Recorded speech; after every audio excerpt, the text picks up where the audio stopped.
There was a time when I believed that peace and success were things that would simply happen to me, that if I waited long enough, the universe would come and whisper, "It's time." But I was wrong.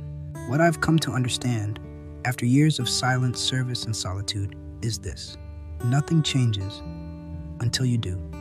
And laziness is not just about doing nothing. It is resistance.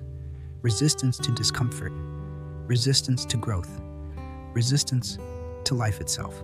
You see, most people don't actually lack time. They lack direction.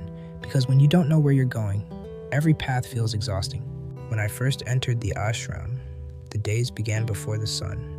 Cold water baths, long hours of sweeping floors, stillness, meditation, and not a single complaint.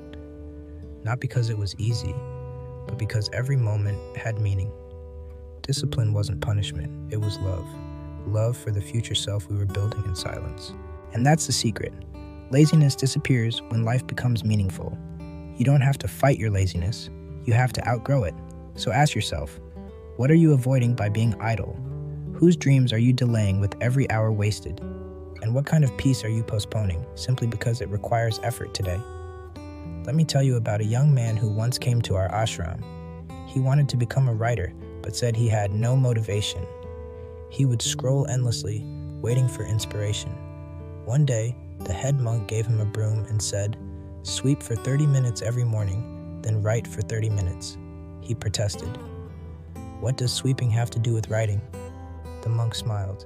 "Discipline is not task-specific. It is character-deep. Sweep your mind clean first." 6 months later, he had completed his first book. My dear listener, the only real enemy is the story you tell yourself, that you're not ready, not talented, not feeling it today. But life doesn't wait for feelings, it responds to action. Take the first step, even when it's uncomfortable, especially when it's uncomfortable. That's how mountains are climbed. And remember, laziness is not who you are, it's just who you've been trained to be. By comfort, by distraction, by fear, you can untrain it through small, consistent choices, through remembering what truly matters, because you are capable of much more than you believe. And every moment you honor your potential, the world shifts a little more in your favor. So, rise with purpose, move with awareness, and act, not just for success, but for peace. The journey to your higher self begins the moment you stop waiting and start walking.